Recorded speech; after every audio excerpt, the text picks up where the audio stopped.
아리스토텔레스, 철학자 겸 과학자.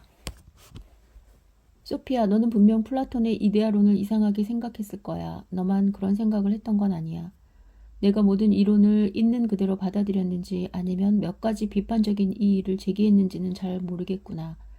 하지만 플라톤 이론에 비판적인 반론을 제기했다면 그와 똑같은 반론을 아리스토텔레스, 기원전 384년에서 기원전 322년 또 아리스토텔레스도 제기했음을 알 수 있어.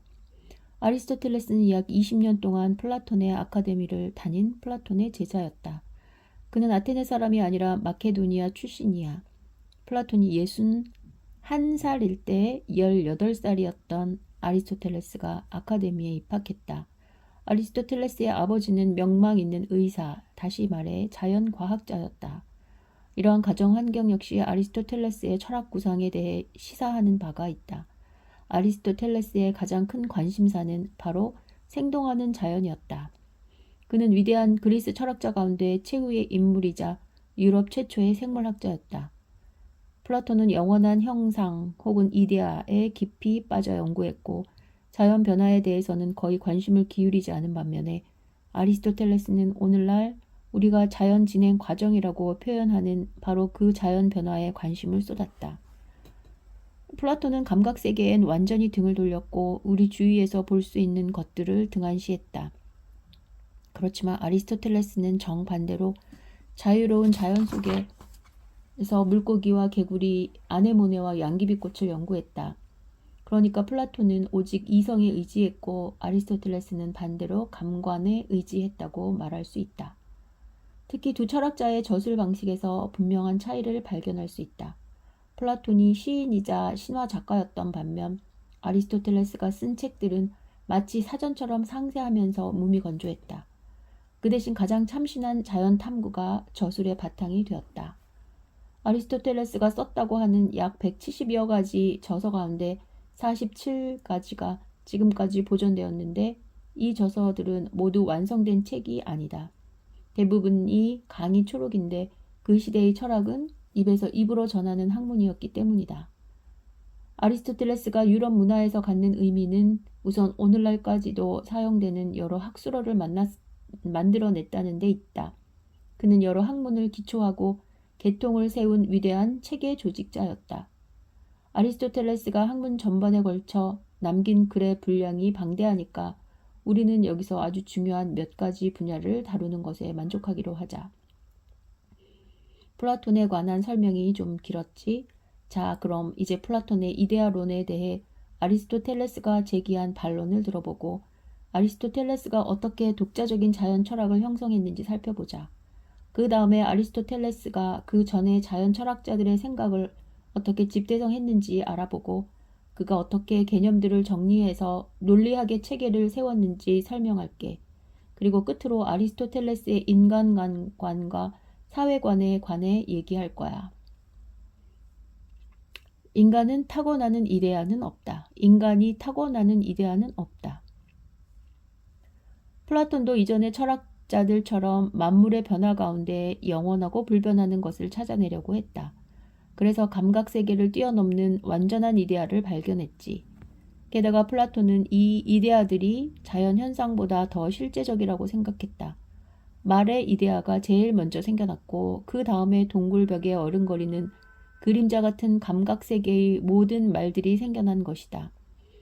따라서 플라톤은 닭의 이데아가 개별적인 닭이나 달걀보다 먼저라고 생각했다. 아리스토텔레스는 플라톤이 모든 것의 질서를 거꾸로 뒤집어 놓았다고 여겼다.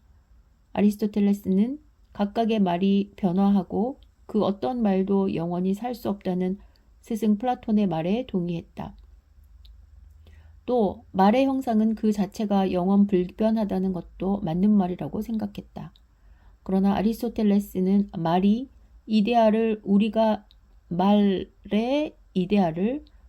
몇 마리의 말을 직접 눈으로 본 뒤에 우리가 만들어낸 개념일 뿐이라고 여겼다. 따라서 말의 이데아 혹은 형상은 말을 경험하기 전에는 존재하지 않는다고 생각했다. 말의 형상은 말의 특징들로 이루어진 것인데 이게 바로 우리가 말하는 종 개념이다. 정확히 표현하면 아리스토텔레스는 말의 형상을 모든 말이 공유하는 것이라고 생각했다. 바로 이 점에서 사람 모양의 과자를 만드는 틀이 보여준 비유는 더 이상 맞지 않게 되었다. 왜냐하면 그 과자를 만드는 틀은 개별 과자로부터 독립적이기 때문이다. 아리스토텔레스는 이런 형상이 이른바 자연 속에 실제한다는 것을 믿지 않았다. 그의 생각에 이러한 형상은 사물의 고유한 특성으로 사물 자체에 내재하는 것이다. 또 그의 닭의 이데아가 닭보다 먼저라는 플라톤의 생각에 동의하지 않았다. 닭의 형상이란 각각의 닭 속에 내재하는 닭의 고유한 특징에 뿌리박고 있다고 생각했다. 예를 들면 닭이 달걀을 낳는다는 그런 특성 말이야. 따라서 닭의 형상과 닭의 영혼과 육체의 관계처럼 나눌 수 없는 것이지. 이것으로 우리는 아리스토텔레스가 플라톤의 이데아론을 비판한 견해를 대강 살펴보았다. 하지만 넌 지금 우리가 철학적 사색의 극적인 전환에 대해 말하고 있다는 것을 꼭 기억해 둬야 한다. 플라톤이 현실의 최고 단계를 우리가 이성으로 생각하는 것에 둔 반면 아리스토텔레스는 현실의 최고 단계를 우리의 감관으로 인지하고 지각하는 것에 두었단다. 플라톤은 우리 주변의 자연에서 볼 수 있는 것은 단지 이데아 세계 및 사람의 영혼 속에 실제하는 무언가의 반영이라고 간주했는데 아리스토텔레스는 이와 정반대로 사람의 영혼 속에 있는 것은 단지 자연적 대상의 반영일 뿐이라 생각했다. 아리스토텔레스에 따르면 플라톤은 인간의 상상과 실제 세계를 혼동하는 신화적 세계상에 사로잡혀 있었던 거다. 아리스토텔레스는 일단 감관 속에 실제하지 않는 것은 의식 속에도 실제하지 않는다고 주장했다.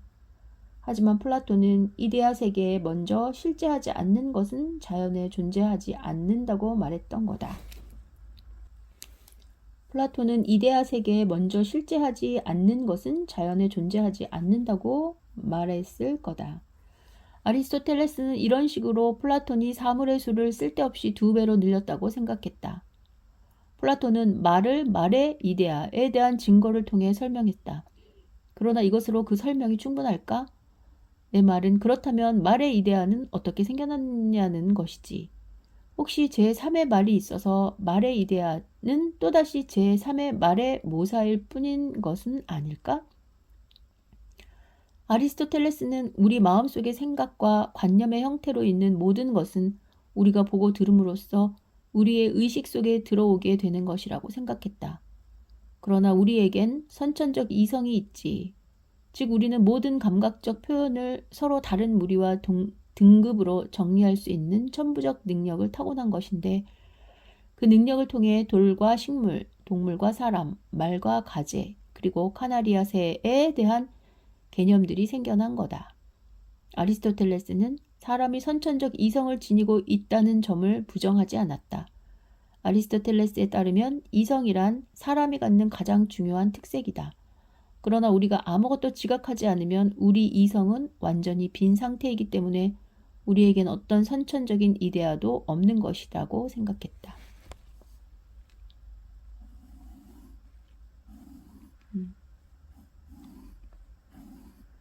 형상은 사물의 특성이다. 아리스토텔레스는 플라톤의 이데아론과 자신의 철학 사이의 관계를 밝힌 후 현실은 형상과 진료의 통일이라고 표현할 수 있는 서로 다른 낱낱의 사물들로 이루어져 있다고 했다. 현실은 형상과 진료의 통일. 진료는 사물을 이루는 재료이고 형상은 사물의 특성을 나타내는 거다. 내 눈앞에서 닭이 푸드득 날개짓하고 있다. 그 날개짓과 울음소리와 알을 낳는 것이 닭의 형상이다. 닭의 형상이란 닭의 특성이며 또한 닭의 행동이기도 한다. 닭이 죽어 울음이 그치면 닭의 형상도 없어지고 닭의 진료만 남는단다. 그러나 그것은 더 이상 닭 그 자체는 아니지. 아리스토텔레스는 자연 변화에 특별한 관심이 있었다고 했지? 진료는 특정한 형상을 이룰 가능성이 있지. 우리는 진료가 자신 속의 가능성을 실현하기 위해 애를 쓴다고도 말할 수 있는 거야. 아리스토텔레스에 따르면 자연에서 생기는 모든 변화는 진료가 가능성의 상태에서 현실성의 상태로 변형되어 가는 과정이란다. 그럼 이제 이것을 설명해 보자. 재밌는 이야기를 들려줄게. 옛날에 한 조각가가 큰 화강암 덩어리를 다듬으려고 했단다. 날마다 이 모양새 없는 화강암 주위를 맴돌며 돌을 쪼았다. 그러던 어느 날 웬 소년이 그 조각가를 찾아와서 뭘 찾으세요? 하고 묻자 그저 기다려 라고만 했지.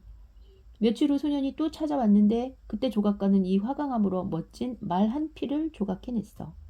그러자 소년은 묵묵히 말을 바라보고는 이윽고 조각가에게 물었단다. 그 속에 말이 들어있는 것을 어떻게 아셨어요? 하고. 물론 그 조각가는 그 화강암 덩어리에서 어떻게든 말의 형상을 본 거야. 그래, 그 조각가는 어떻게 알았을까? 그건 이 화강암 덩어리 속에 말이 될 수 있는 가능성이 있었기 때문이야.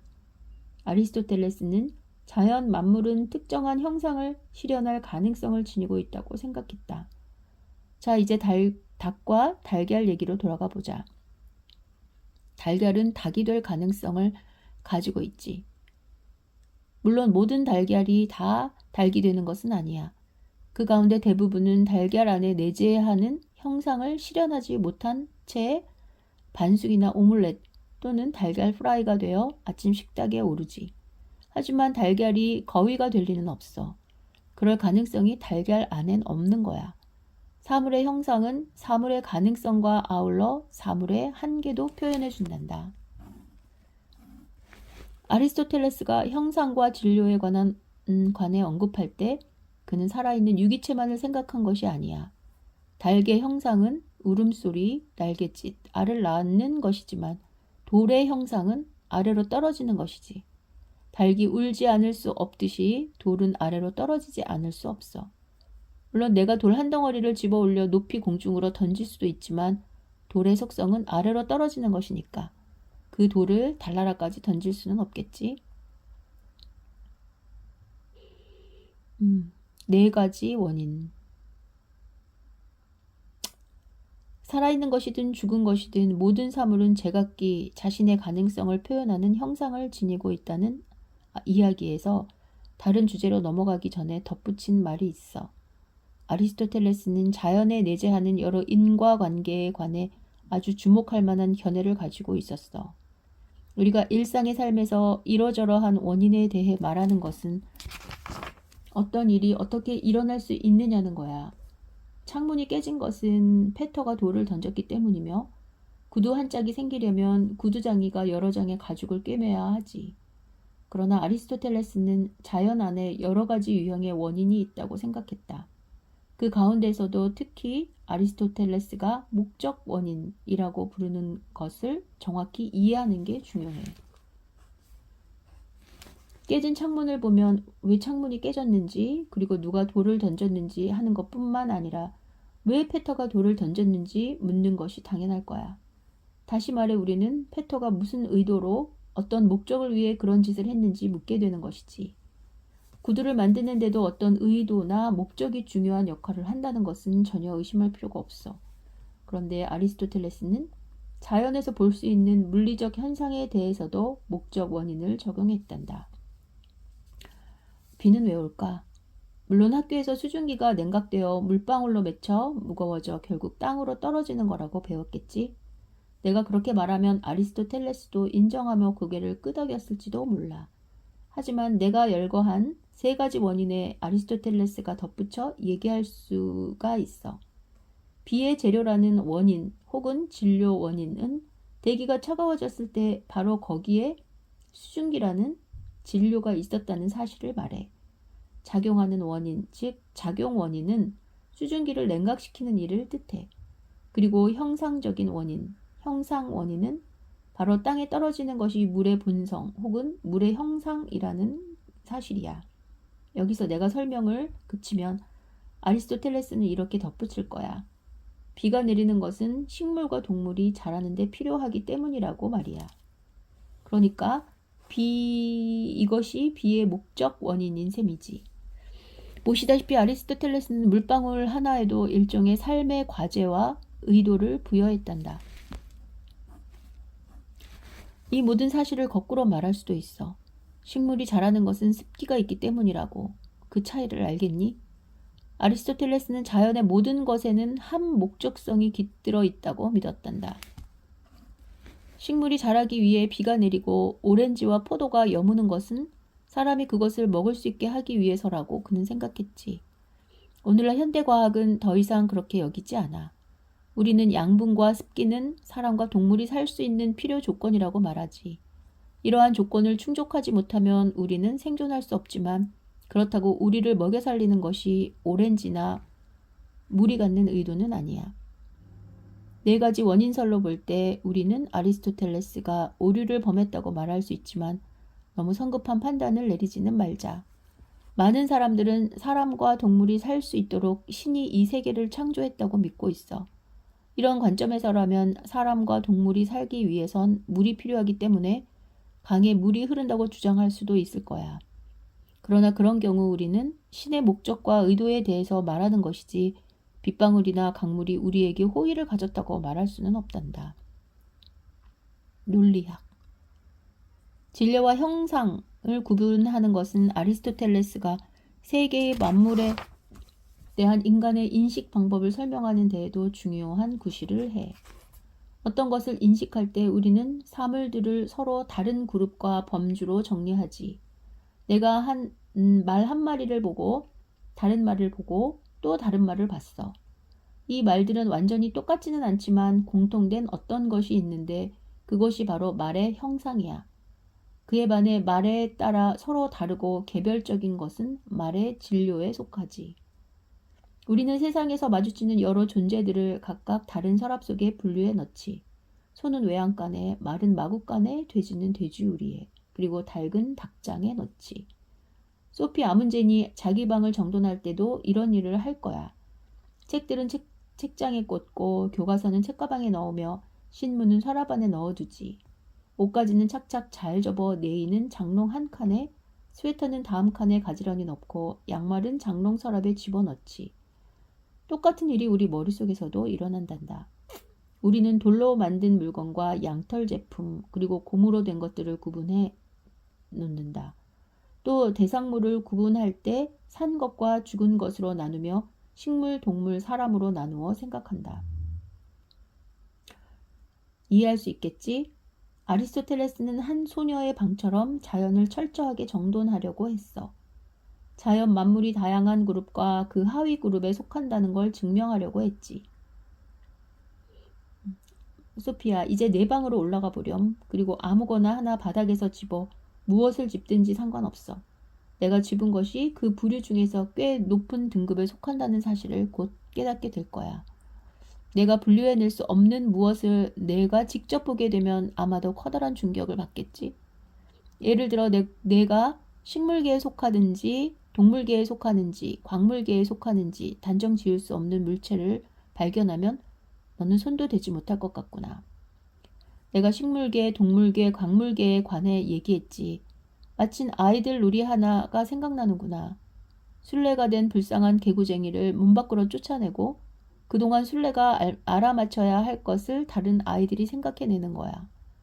아이들은 지금 옆집 정원에 웅크리고 앉아 있을 몬스라는 고양이로 하자고 정했어. 이제 불쌍한 개구쟁이가 다시 방으로 들어오고 놀이를 시작하지. 술래의 질문에 아이들은 오로지 네 아니면 아니요로 대답해. 이 불쌍한 개구쟁이가 아리스토텔레스라면 놀이는 아마 이렇게 전개되겠지.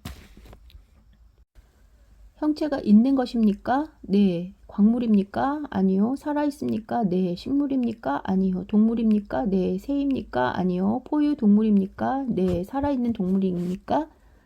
네. 암고양이입니까? 네. 몬스입니까? 네. 이 놀이를 창안한 사람이 바로 아리스토텔레스란다. 반면에 숨바꼭질을 처음 생각해낸 사람은 플라톤이라고 할 수 있지. 또 데모크리토스는 레고 발명가라고 할 수 있겠네. 지나치리만큼 정확한 질서를 추구해서 우리가 쓰는 개념도 체계적으로 정리정돈했던 아리스토텔레스는 이런 식으로 논리학의 학문적 토대를 마련했다. 즉 어떤 해답이나 증명이 논리적인지를 가늠하는 몇 가지 엄격한 규칙들을 세웠단 말이지. 한 가지 예만 살펴봐도 충분히 알 수 있다. 우리가 먼저 모든 생물은 죽는다 라고 확정하고 헤르메스는 생물이다 라는 사실을 확증한다면 이를 통해 헤르메스는 죽는다 라는 멋진 결론을 얻을 수 있다. 이 예가 보여주는 것은 아리스토텔레스의 논리학에선 개념 사이의 관계, 바로 이 경우 생물과 죽는다 사이의 관계가 중요하다는 점이다. 내가 아리스토텔레스의 추론이 100% 확실하다는 것을 인정한다면 우리가 받아들여야 할 것은 아리스토텔레스가 그 추론을 통해 어떤 새로운 것을 말해주는 것은 아니라는 사실이다. 에르메스가 죽는 존재라는 건 우리가 이미 알고 있거든. 그래, 우리는 이미 그 사실을 알고 있어. 그러나 그룹이나 사물들 사이의 상호 관계가 언제나 개와 죽음 사이의 관계처럼 그렇게 분명한 것은 아니란다. 그래서 때때로 우리의 개념들을 정리하는 일이 필요한 거야. 하나의 예를 들어볼게. 아주 작은 생쥐가 양과 돼지와 마찬가지로 정말 엄마 쥐 품 안에서 젖을 빨 수 있을까? 분명 우리 귀엔 아주 낯설게 들리는 말이지만 좀 생각이 필요한 문제야. 일단 쥐는 알을 낳지 않아. 쥐는 돼지나 양과 똑같이 새끼를 낳아. 이렇게 새끼를 낳는 동물을 우리는 포유동물이라 부르지. 그리고 포유동물은 어릴 때 어미젖을 먹고 자라. 이렇게 우리는 목표에 도달했어. 이미 우리는 머릿속에 대답을 갖고 있지만 곰곰이 생각해서 비로소 확신을 갖게 된 것이지. 실제로 쥐가 어미젖을 먹고 자란다는 사실을 우리가 잠시 잊었었지. 쥐가 새끼에게 먹이를 줄 때 사람의 눈을 피하기 때문에 지금껏 한 번도 어미젖을 먹고 있는 생쥐의 모습을 보지 못해서 그런 것 같아.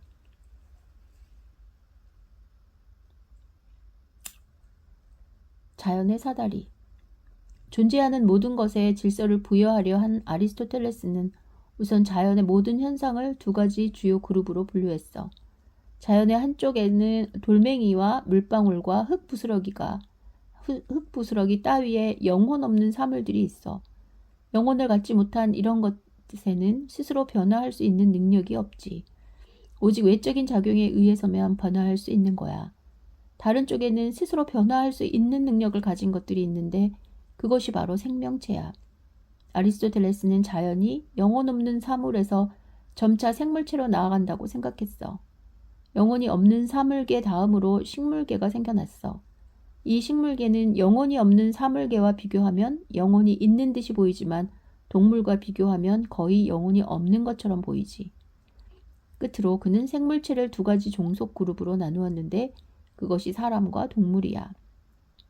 식물에 관해서는 다소 불분명한 점도 있지만 이 분류는 분명히 일목요연해. 생물체와 비생물체 사이엔 근본적으로 차이가 있어. 마찬가지로 식물과 동물 간에도 본질적인 차이가 존재하지. 장미꽃과 말이 다른 것처럼 말이야. 그리고 내가 보기엔 말과 사람 사이에도 어떤 본질적인 차이가 있는 것 같아. 그런데 이러한 차이는 정확히 어디에 있는 것일까? 넌 대답할 수 있겠니? 안타깝게도 내가 적은 편지와 각설탕 1개를 담은 분홍색 편지 봉투를 기다릴 시간이 없구나. 그래서 지금 내가 대신 직접 대답할게. 아리스토텔레스가 자연 현상들을 여러 다른 그룹으로 구분했을 때 그가 기준으로 삼았던 것은 사물의 특성, 정확히 말하자면 각 사물이 할 수 있는 일과 작용이었어. 식물과 동물 그리고 사람을 통틀어 모든 생명체는 양분을 섭취하고 성장하며 번식하는 능력을 가져. 그 외에도 사람과 동물에게는 주위 세계를 느끼고 자연 속에서 스스로 움직일 수 있는 능력이 있지. 또 모든 사람은 사고력 또는 감각적 인상을 여러 다른 그룹과 등급으로 분류할 수 있는 능력이 있어. 물론 자연 자체에 이런 식의 분명한 경계선이 그어져 있는 것은 아니야. 우리는 단순한 식물에서 복합식물로 단세포 동물에서 복잡하게 진화한 동물에 이르기까지 연속적인 구간을 볼 수 있다. 아리스토텔레스가 생각하기에 이 자연의 사다리의 가장 꼭대기에 있는 사람은 자연의 온전한 삶을 사는 존재야. 인간은 식물처럼 양분을 섭취하고 성장하며 동물처럼 감정이 있고 움직일 수 있을 뿐 아니라 아주 고유하고 특별한 성질을 하나 더 가지고 있는데 그것은 바로 이성적으로 생각할 수 있는 능력이야. 그래서 사람은 신성한 이성의 불꽃을 지녔다고 했어. 그러니까 이성은 신적인 어떤 것이지. 아리스토텔레스는 그에 져서 여러 대목에서 모든 자연 활동을 주관하는 신이 있을 것이라고 설명했어. 그래서 자연의 사다리 그 위에는 신이 있는 거야. 아리스토텔레스는 별과 행성들이 이곳 지구의 모든 운동을 주도한다고 상상했어. 또 무언가가 천체를 움직이고 있으리라고 생각했지. 이 무언가를 아리스토텔레스는 처음 움직인 사람, 혹 신이라고 불렀어. 이 처음 움직인 사람 자신은 운동을 하지 않지만 천체가 움직이게 된 첫 원인이고 자연의 모든 운동의 원인이라는 거지. 윤리학. 이제 인간의 문제로 되돌아가 보자. 아리스토텔레스의 생각에 따르면 인간의 형상은 식물의 영혼뿐만 아니라 동물의 영혼, 이성의 영혼까지 모두 지니고 있어. 그래서 아리스토텔레스는 인간은 어떻게 살아야 하나? 인간이 선하게 사는데 필요한 건 무엇인가? 하고 묻지. 간단하게 말하면 인간은 자기의 모든 능력과 가능성을 발휘하고 이용할 수 있을 때 행복한 거야. 아리스토텔레스는 행복에 세 가지 형태가 있다고 믿었어. 첫 번째 형태는 쾌락과 만족을 누리는 삶이야. 두 번째는 자유를 누리는 책임감 있는 시민의 삶이고 세 번째는 탐험가와 철학자의 삶이지. 아리스토텔레스는 사람이 행복한 삶을 누리기 위해서는 이 세 가지가 모두 같이 있어야 함을 강조했어. 말하자면 그는 우리의 삶이 한 방향으로 치우치려는 경향을 단호히 거부했어. 만일 그가 오늘날 살아있다면 몸 관리에만 열중하는 사람이나 머리만 쓰며 사는 사람은 둘 다 반쪽 인생을 사는 거라고 말했을 거야. 극단적인 두 경우 모두 잘못된 생활 방식이야. 아리스토텔레스는 덕에 관해서도 중용의 도를 지키라고 했어. 우리는 비겁하거나 만용을 부려서는 안 되고 용감해야 해. 또 인색해서도 안 되고 사치를 부려서도 안 되며 대범해야 해. 먹는 것도 마찬가지야. 지나치게 적게 먹는 것은 위험하며 너무 많이 먹는 것도 위험해. 플라톤과 아리스토텔레스의 이런 윤리학은 균형과 절제를 통해서만 행복하고 조화로운 한 인간이 될 수 있다라고 하는 그리스의 의학을 떠오르게 한단다. 정치학. 인간이 살아가는 동안 무엇이든 정도를 지나쳐서는 안 된다는 생각은 아리스토텔레스의 사회관에서도 나타나. 아리스토텔레스는 우리에게 사회가 없다면 우리는 결코 올바른 인간일 수 없다고 생각했기 때문에 인간을 정치적 존재라고 규정했어.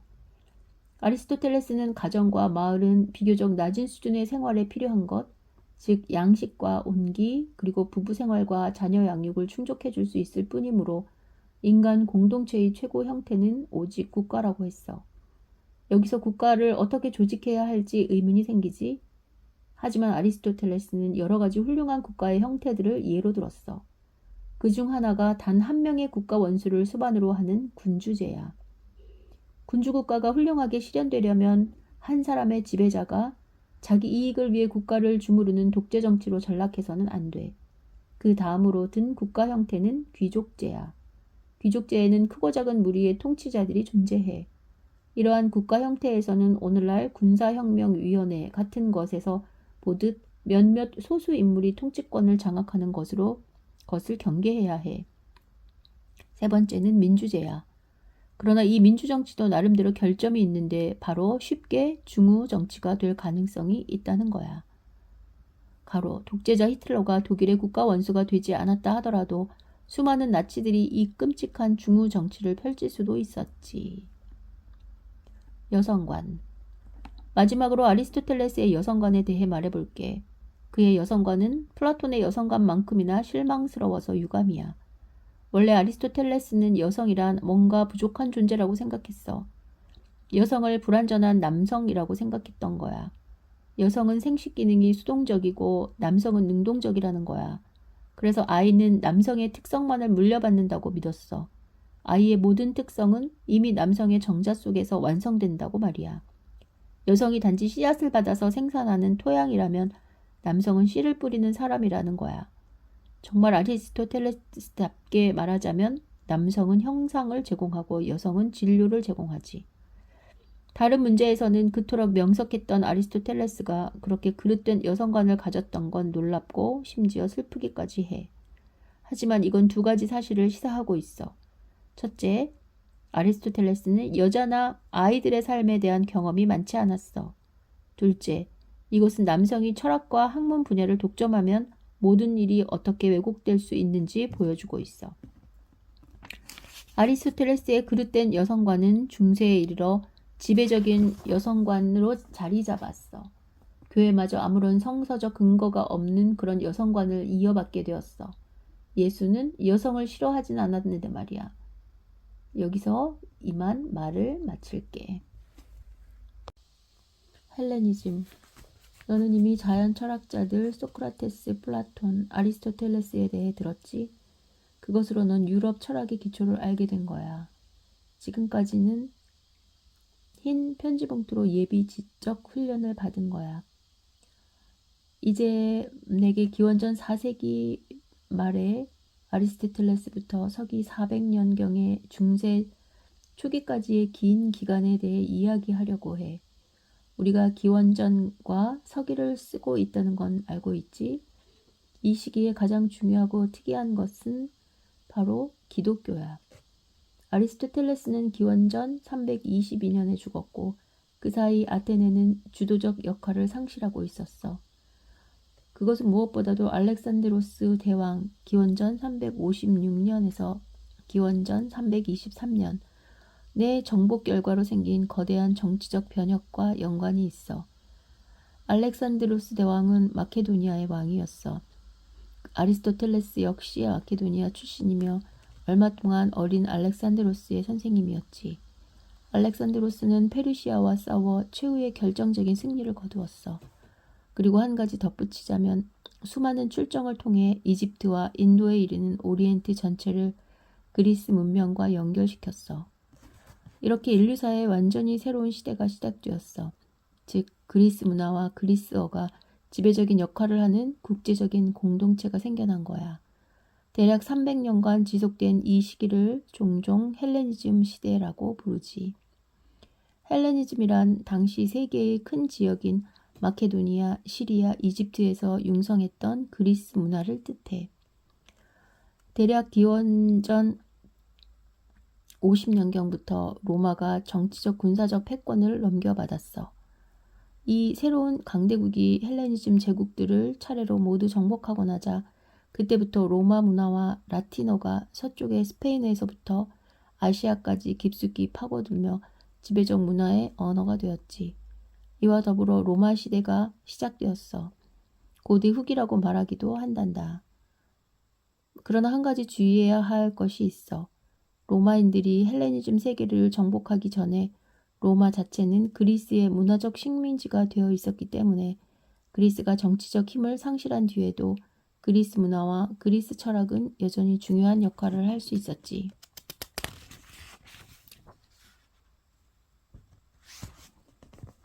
종교와 철학과 과학.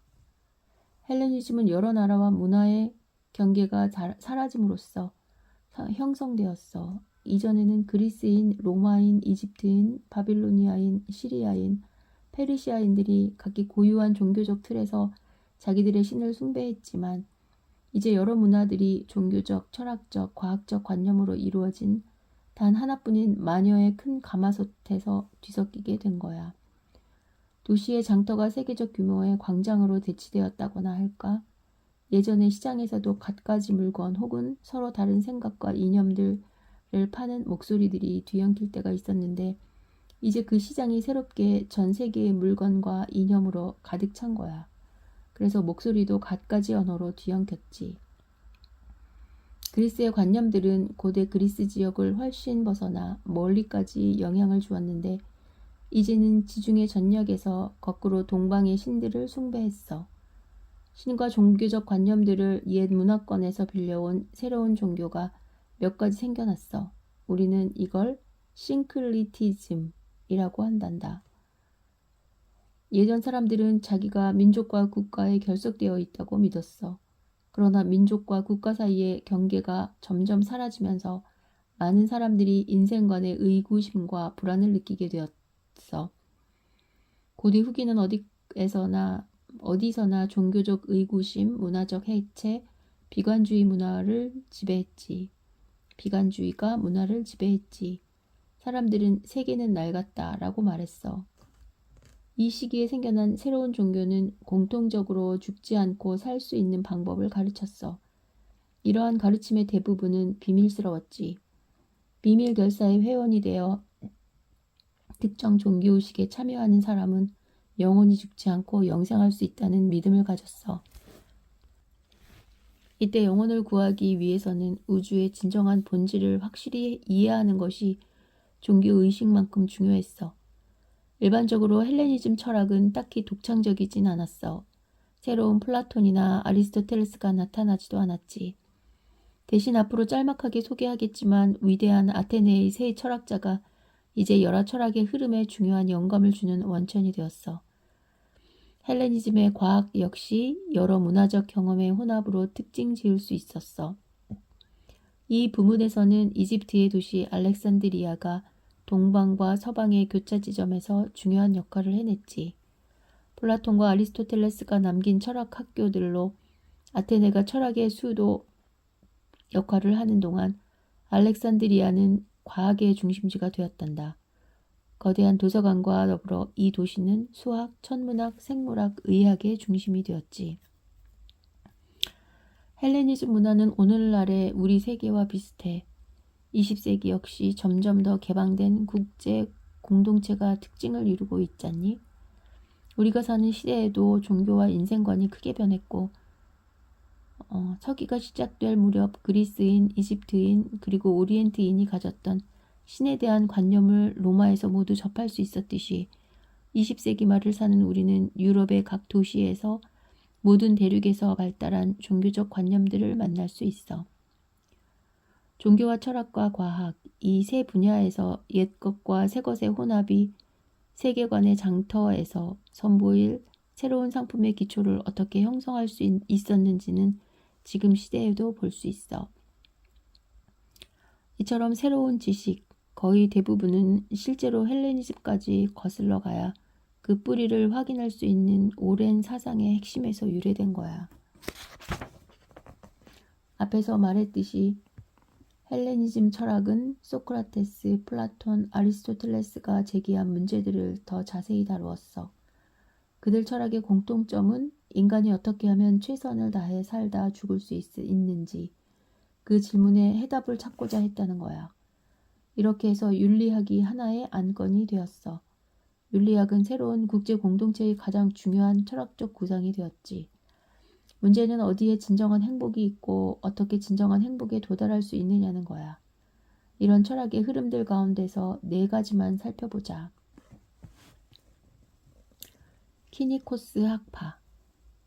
언젠가 소크라테스가 시장에서 많은 물건들을 진열한 가게 앞에 서 있었어. 그가 갑자기 버럭 소리를 지르며 이렇게 말했어.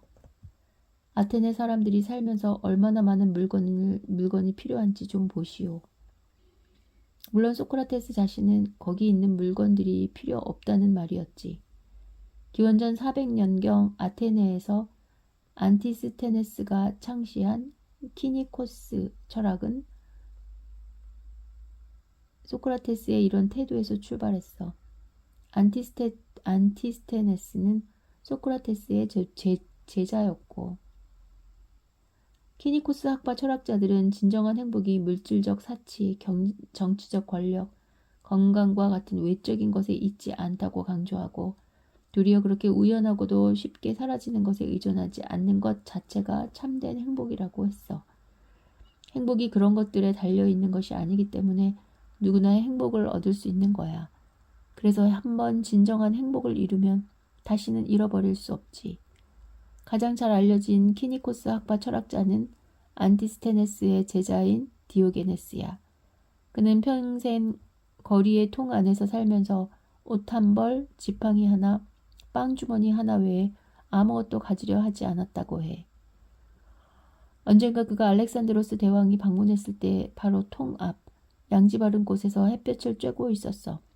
알렉산드로스 대왕이 이 현자 앞으로 다가가 무엇을 원하는지 묻고 당장 그 소원을 이루어 주겠다고 했더니 디오게네스는 알렉산드로스 대왕이 자기 앞에 비치는 태양빛을 가리지 않기를 바란다고 대답해 자기가 위대한 최고 통치자보다 더 부유하고 더 행복하다는 것을 보여주었단다. 디오게네스는 원하는 것을 모두 가지고 있었으니까. 키니코스 학파 철학자들은 인간이 건강 때문에 근심할 필요가 없다고 생각했어.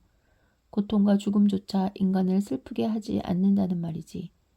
게다가 다른 사람의 고통에 대한 근심으로 자신을 괴롭히지 말라고 했어. 오늘날 우리가 냉소적인 시니컬, 냉소주의, 시닉시즘이라는 낱말은 키니코스 학파의 이런 측면, 즉 타인의 고통에 대한 무감각에서 유래한 거야. 스토아 학파. 키니코스 학파 철학자들은 기원전 300년경 아테네에서 발생한 스토아 철학에 큰 영향을 주었어. 스토아 철학의 창시자는 원래 키프로스 출신으로 난파를 당한 후 아테네의 스토아 학파에 가담하게 된 제논이야. 그는 주랑 앞에서 청중들을 모았어. 그래서 스토아 학파라는 명칭도 기둥을 뜻하는 스토아라는 그리스어에서 유래한 거야. 스토아주의는 훗날 로마 문화에 중요한 의미를 갖게 된지. 헤라클레이토스처럼 스토아 학자들은 모든 인간이 동일한 세계 이성 또는 동일한 로고스에 참여한다고 생각했단다. 그들은 개인을 세계의 축소판, 즉 대우주에 대응하는 소우주로 간주했어. 이러한 생각은 보편 타당한 권리, 이른바 자연권 사상에까지 미치게 되었어. 자연권은 시공을 초월한 인간과 우주의 이성에 근거하기 때문에 때와 장소가 바뀌어도 변하지 않는단다. 이런 점에서 스토아 학자들은 소피스트에 반대하고 소크라테스 편에 선 거야. 이 자연권은 모든 인간에게, 즉 노예에게도 적용돼. 그리고 여러 국가의 법률은 스토아주의자들에겐 자연에서 생겨난 법의 불완전한 모방으로 여겨졌지.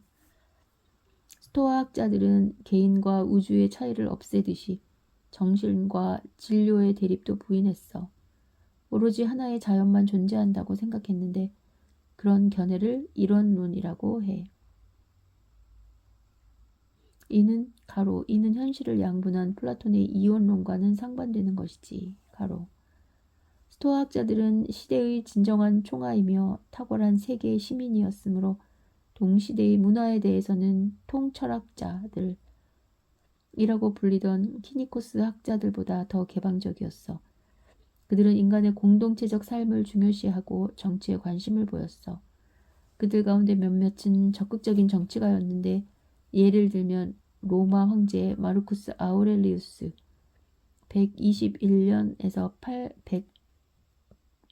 180년가 그중 한 사람이야. 로마에서 그리스 문화와 철학을 전파하는 데 크게 기여한 사람으로 특히 연설가이자 철학자이며 정치가였던 키케로 기원전 106년에서 기원전 43년을 꼽을 수 있어. 그는 개인을 중심에 두는 인문주의라는 세계관을 세웠어. 그 뒤를 이어 스토아 학자인 세네카 기원전 4에서 65년은 인간은 인간으로서 신성하다라고 썼지. 이 말은 후세 사람들에게 일종의 인문주의의 표가 되었어. 그 밖에도 스토아 학자들은 질병이나 죽음과 같은 모든 자연 진행 과정이 변치 않는 자연 법칙을 따른다고 힘주어 말했지. 그래서 인간은 자기의 운명과 화해할 줄 알아야만 한다고 여겼어. 이들은 우연히 일어나는 일은 아무것도 없다고 생각했어. 모든 일은 필연적으로 발생하는 것이니만큼 운명이 문을 두드릴 때 자기의 공경을 한탄해봤자 별 도움이 되지 않으며 인생의 행복한 상황들도 아주 태연하게 받아들여야 한다고 보았지. 이것은 외적인 것을 모두 도외시한 키니코스 학자들과 유사해. 지금까지도 인간이 사사로운 감정에 휩싸이지 않을 때 동요하지 않는다는 뜻으로 스토아적 태연함이란 표현을 쓰고 있단다. 에피쿠로스 학파. 앞서 살펴본 것처럼 소크라테스는 어떻게 인간이 유덕하게 살 수 있는지 그 해답을 찾으려 노력했어. 키니코스 학자와 스토아 학자들은 인간이 물질적인 사치에서 벗어나야 한다는 정도로 소크라테스의 사상을 풀이했어. 그러나 소크라테스의 제자 아리스티포스는 가능한 한 많은 감각적인 향락을 누리는 것을 인생의 목표로 간주했단다. 최고선은 쾌락이고 최대 악은 고통이라고 말했지. 그래서 그는 고통을 피할 수 있는 여러 가지 처세술을 개발하려 했지. 기원전 300년경 에피쿠루스 가로 기원전 341에서 기원전 270년은 아테네에서 에피쿠루스 학파를 창시했어. 그는 아리스티포스의 쾌락의 윤리학을 계속 발전시켜 데모크리토스의 원자론과 결합시켰지. 에피쿠루스 학파 철학자들은 한 정원에서 만났기 때문에 이들을 정원 철학자들이라고 불렀단다. 그 정원문 위에는 이방인이여 여기서 너는 행복해질 것이다. 이곳에선 쾌락이 최고선이다. 라고 적혀 있었다고 해. 에피쿠로스는 쾌락을 얻으려고 한 행위의 결과를 경우에 따라서 일어날지도 모르는 부작용과 늘 비교해야 한다는 점을 분명히 해두었어. 만일 내가 초콜릿을 너무 많이 먹은 적이 있다면 내 말뜻을 이해하겠지? 그런 경험이 없다면 다음과 같은 숙제를 내주겠어. 저금통을 가지고 가서 100크로네어치 약 10만 원의 초콜릿을 사. 이 숙제에서는 내가 그 초콜릿을 한꺼번에 먹어치우는 것이 중요해. 그 비싼 초콜릿을 다 먹어치운 후 30분 정도 지나면 에피쿠루스가 말한 부작용은 이해하게 될 거야. 또 에피쿠루스는 단기간에 얻은 쾌락의 결과를 장기적 안목으로 좀 더 지속적이거나 집중적인 더 큰 쾌락과 비교해 보려고 했단다. 이렇게 인간은 동물과 달리 자기 인생을 계획할 수 있고 쾌락을 계산할 능력이 있어. 맛있는 초콜릿을 먹는 것도 가치가 있지만 자전거를 사거나 외국 여행을 하는 것도 물론 의미 있는 일이지. 또한 에피쿠로스는 쾌락이 감각적인 향락과 무조건 같지는 않다고 강조했어. 우정을 돈독히 하고 예술 작품을 감상하는 것 역시 초콜릿처럼 우리에게 쾌락을 줄 수 있어. 그런데 인생을 즐기기 위해서는 먼저 절제와 중용 그리고 마음의 평정 같은 오랜 그리스적 이상이 조건으로 갖추어져 있어야만 해. 왜냐하면 욕망은 통제되어야 하기 때문이지.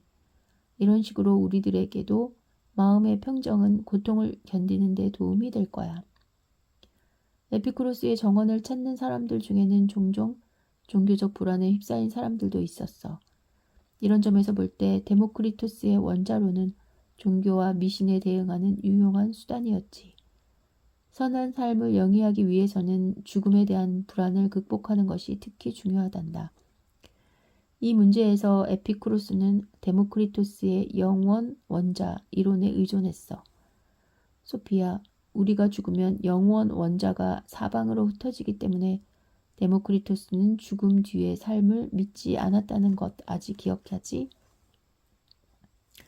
우리가 왜 죽음을 두려워해야 하나? 에피쿠로스가 말했어. 우리가 존재하는 한 죽음은 현존하지 않으며 죽음이 현존할 경우 우리는 더 이상 존재하지 않는다.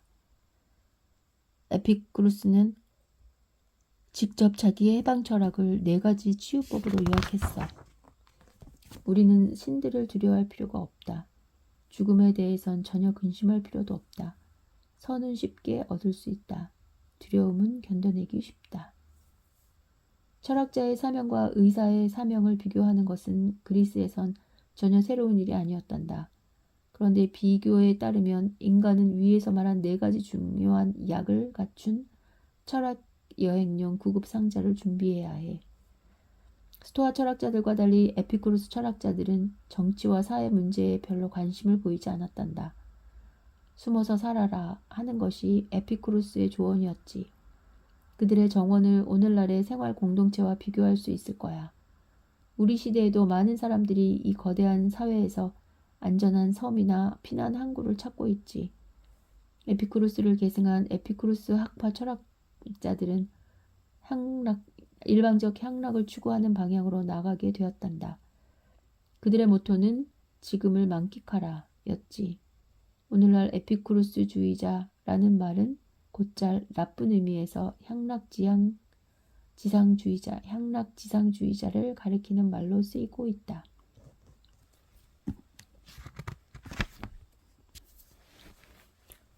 신플라톤주의.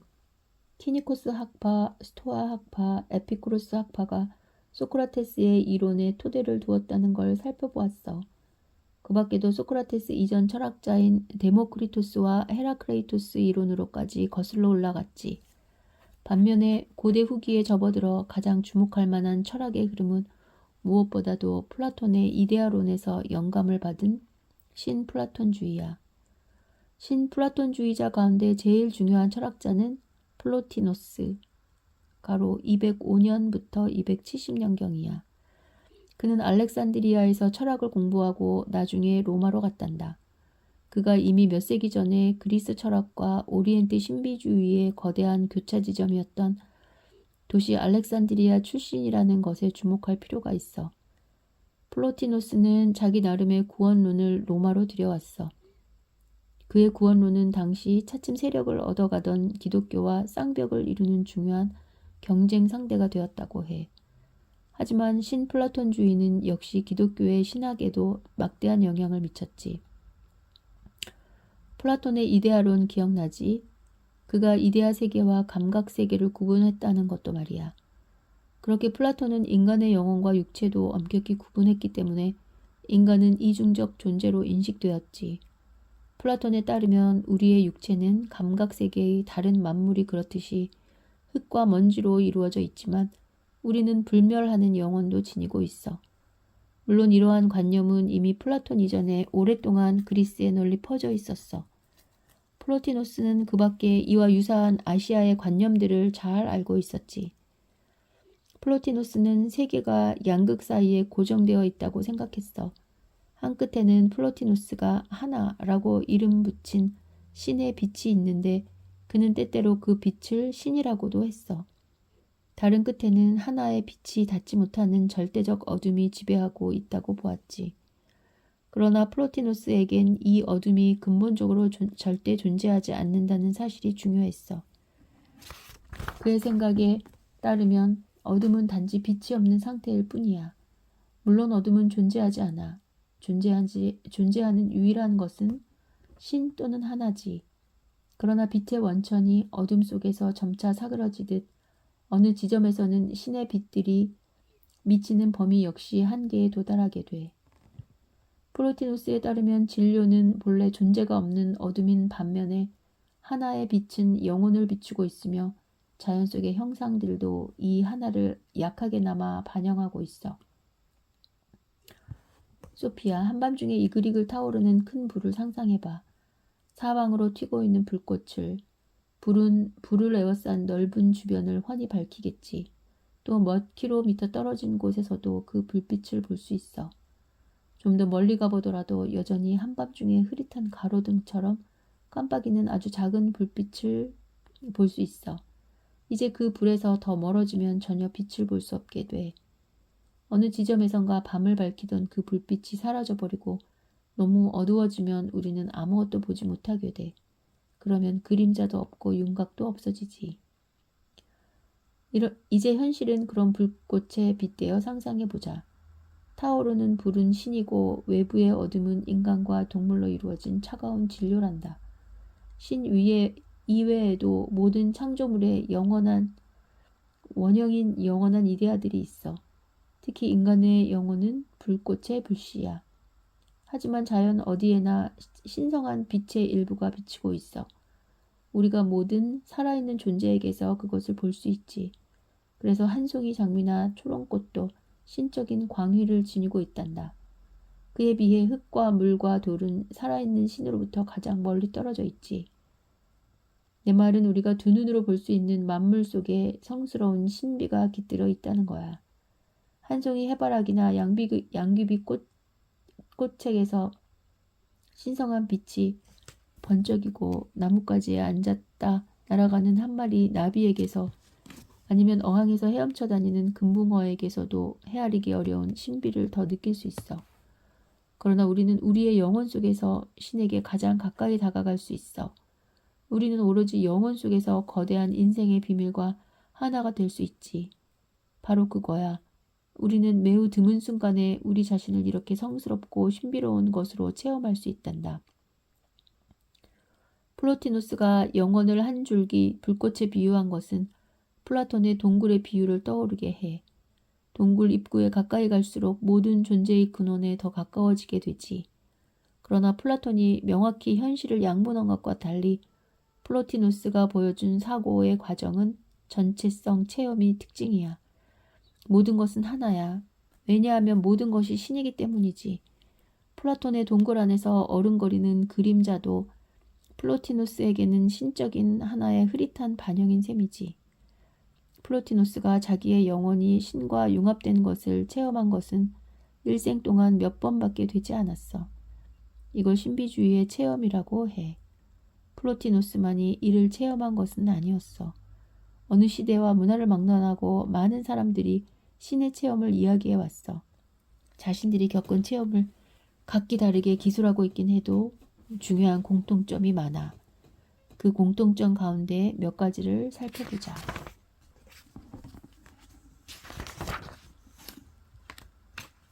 신비주의. 신비주의 체험은 사람이 신이나 세계 영혼과 하나가 되는 경험을 뜻해. 많은 종교는 신과 인간 사이에 심연이 있어서 양자를 갈라놓고 있다고 주장한다. 반면에 신비주의자는 이러한 심연을 체험하지 않고 남자든 여자든 신에 동화되는 경험을 직접 겪게 된다. 일반적으로 우리가 나라고 부르는 것은 우리 본래의 자아가 아니라는 게 문제이지.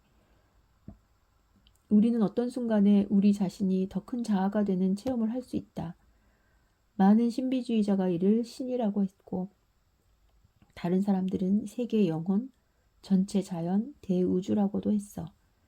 신비주의자는 마치 바다로 섞이면서 물방울이 흩어지듯이 자기를 잃고 신의 내부로 사라지거나 없어지는 합의를 경험하게 돼.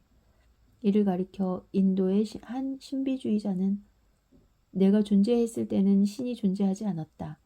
이제 신이 존재하고 더 이상 나는 존재하지 않는다. 라고 표현했어. 기독교의 신비주의자인 안젤루스 실레시우스 1624에서 1677년은 물방울이 바다로 흘러가면 바다가 된다. 영혼이 신의 영접을 받으면 신이 된다. 라고 말했어. 지금 자기를 잃는다는 말이 너에게 별로 특별하지 않을지도 몰라. 물론 내 생각도 충분히 이해해. 그러나 이 점은 깨달아야 해. 내가 여기서 얻은 것에 비하면 내가 잃는 것은 한없이 작은 것에 지나지 않아. 지금 이 순간에 내가 지니고 있는 모습을 잃어버린다 해도 너는 실제로는 무한히 더 큰 어떤 것이 되는 거야. 이제 너는 전체 우주야. 내가 세계 영혼이며 신인 거야. 만일 내가 소피 아문젠이라는 자기를 꼭 잃어야 한다면 어차피 언젠가는 이 일상의 자아를 떠나야 한다는 사실이 내게 위로가 될 수 있을 거야. 너의 참된 자아는 오직 내가 스스로를 벗어날 수 있을 때만 체험할 수 있는 것인데 신비주의자들은 그것을 영원히 타오르는 놀라운 불꽃으로 여겼지. 하지만 그런 신비한 경험이 언제나 저절로 일어나지는 않아. 신비주의자는 신을 만나기 위해 종종 정화와 순화의 길을 걸어야 해. 이 길은 간소하게 생활하면서 명상하는 사람들에게 주어지지. 신비주의자는 이 길을 가다 어느 순간 뜻을 이루고 이제 나는 신이다 혹은 나는 너다 하고 탄성을 지르게 돼. 모든 위대한 세계 종교에서 신비주의적 경향을 발견할 수 있어. 그리고 신비주의자가 자기의 신비주의 체험을 기술해 놓은 글들에는 모든 문화적 차이에도 불구하고 비슷한 점이 많아. 신비주의자가 자기의 신비주의 체험을 종교나 철학적으로 해설하려고 할 때 비로소 문화적인 배경이 두드러지게 되지. 서양의 신비주의, 즉 유대교, 그리스도교, 이슬람교에서는 개인적인 신과 만나는 체험을 중요시한다. 신이 자연과 인간의 영혼 속에 존재하지만 또한 이 세계를 초월해 있기도 하지. 동양의 신비주의, 즉 힌두교, 불교, 중국의 종교에서는 신이나 세계의 영혼과 하나가 되는 경지를 경험하는 것을 숭상한단다. 이를 경험한 신비주의자는 나는 세계의 영혼이다 혹은 나는 신이다 라고 말할 수 있다. 신은 이 세계에서만 존재하지만 않는다는 것이 아니라 그 밖에 어디에도 존재하지 않기 때문이야. 특히 인도에서는 플라톤이 등장하기 훨씬 오래전부터 강한 신비주의적 흐름이 있었어. 힌두교 사상을 서양에 전한 스와미 비베카난다는 어떤 종교에서는 자기만 믿고 신을 믿지 않는 사람들을 무신론자라고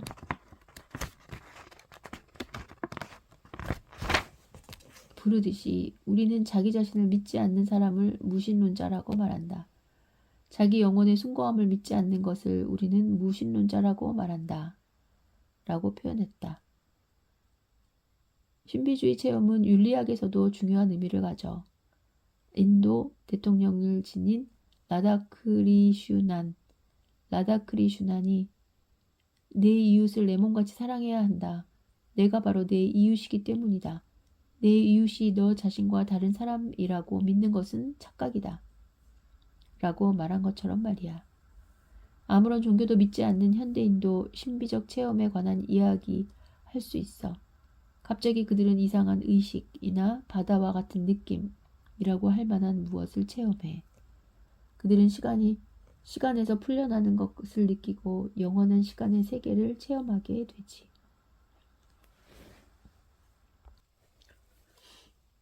소피는 침대에서 일어나 앉았다. 여전히 몸이 그대로인지 느껴보려고 했다. 프로티누스와 신비주의자에 관해 읽는 동안 자기 방을 지나 창문으로 나가 도시의 상공을 떠다니는 듯한 기분을 느꼈다. 소피는 광장의 모든 사람들을 내려다본 다음 계속해서 북해와 유럽을 지나 아프리카의 사하라 사막과 드넓은 초원에 이르기까지 자기가 살고 있는 지구 위를 떠다녔다. 거대한 지구가 유일하게 살아있는 한 사람이 되었고 이 사람이 소피 자신인 것 같았다. 나는 세계다 라고 생각했다. 여태까지 두렵고 헤아리기 어렵던 우주가 바로 소피 자신이었다. 소피는 이제 이 거대하고 장엄한 우주만큼 커졌다. 소피는 환상에서 깨어나서도 이 감동을 오래 간직하겠다고 다짐했다. 그 순간 소피의 안에 있던 무언가가 이마에서 쏟아져 나와 다른 모든 것과 섞이는 것 같았다. 마치 한 방울의 색소가 물 한 컵을 온통 물들이듯이. 정말 소피는 만물이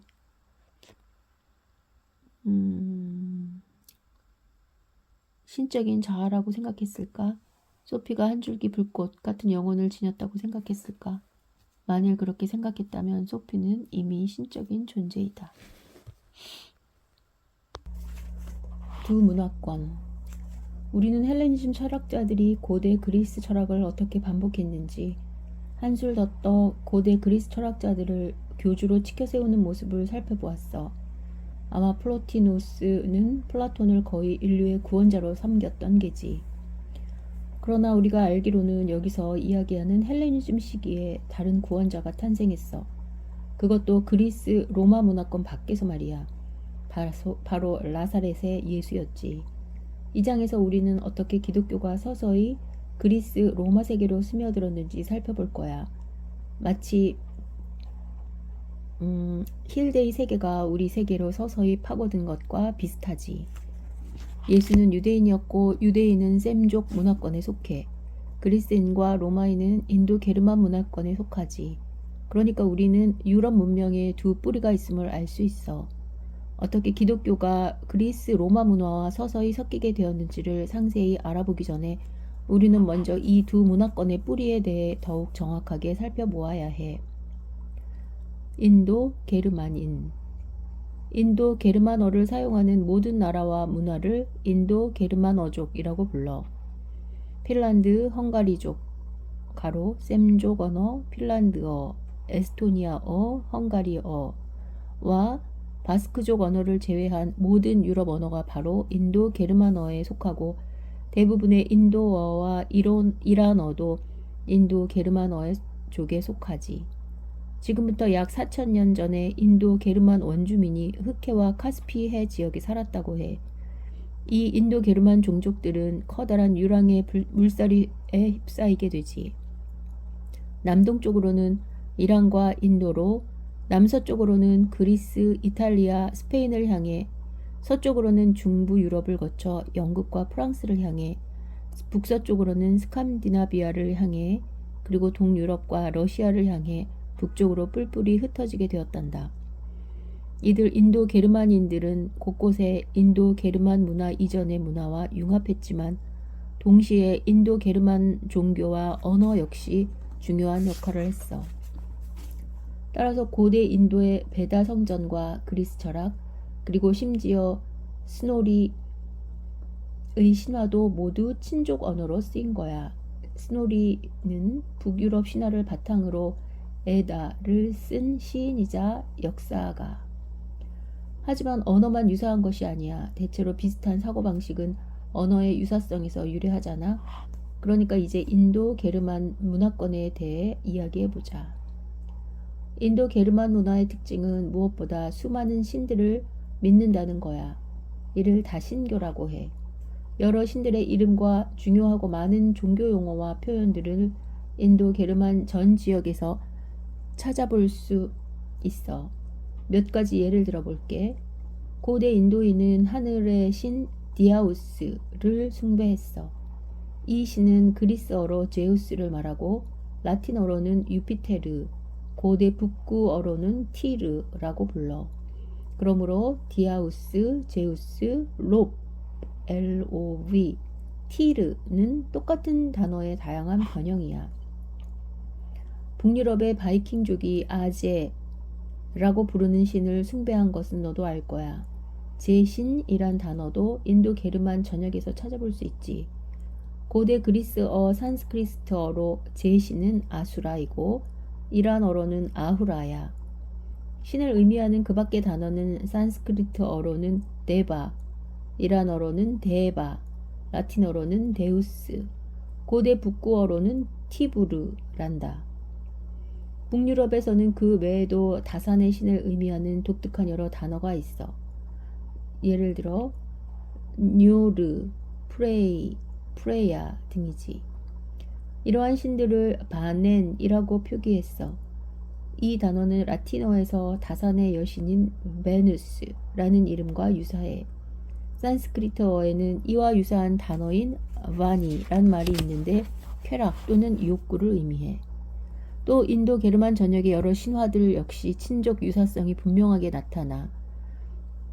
스노리의 고대 북구 신들에 관한 이야기에서는 많은 신화들이 2000에서 3000년 전부터 내려오는 인도 신화를 떠올리게 해. 물론 스노리의 북한 신화는 북구의 자연 환경을 토대로 이루어졌고 인도 신화에는 인도 자연 환경의 특징이 나타나지. 그러나 신화 가운데 대부분이 같은 기원을 암시해. 이것은 무엇보다도 불로주와 혼돈 세계의 괴물에 대항하는 신들의 전쟁 신화에서 분명히 드러난단다. 사고방식에서도 여러 인도 게르만 문화 사이에 명백한 관련성이 있어. 인도 게르만인은 세계를 선한 힘과 악한 힘이 서로 화합하지 못하고 싸움을 벌이는 이야기로 생각했다. 이것은 인도 게르만 문화에서 공통적으로 볼 수 있는 전형적 세계관이야. 그래서 인도 게르만인은 세상에서 무슨 일이 벌어지게 되는지를 예언하려고도 했단다.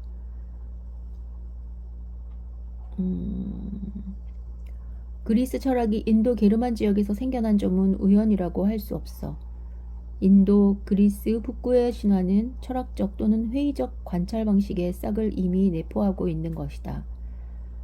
인도 게르만인은 세상 이치를 꿰뚫어 보는 통찰력을 얻으려 했다. 그래서 우리는 인도 게르만 전역에서 각 문화에 따라 통찰 또는 지혜를 의미하는 특정한 단어를 찾아낼 수 있다.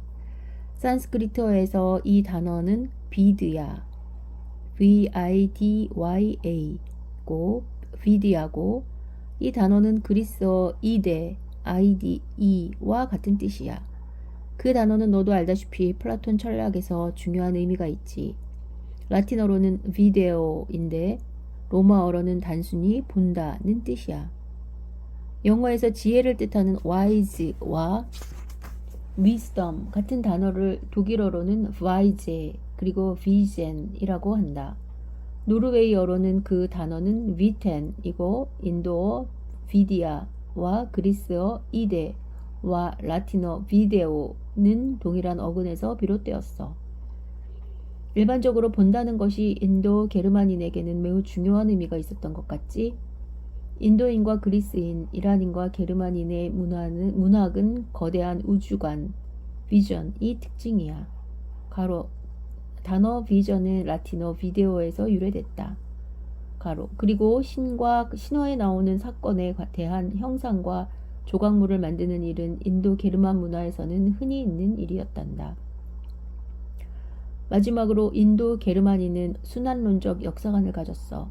즉 이들에게는 역사는 원을 그리듯 돌고 도는 것이며 구체적으로 말해서 여름과 겨울 사이를 오가는 계절처럼 주기를 따라 운동한다는 거야. 그래서 역사에는 원래 시작도 종말도 존재하지 않는 거야.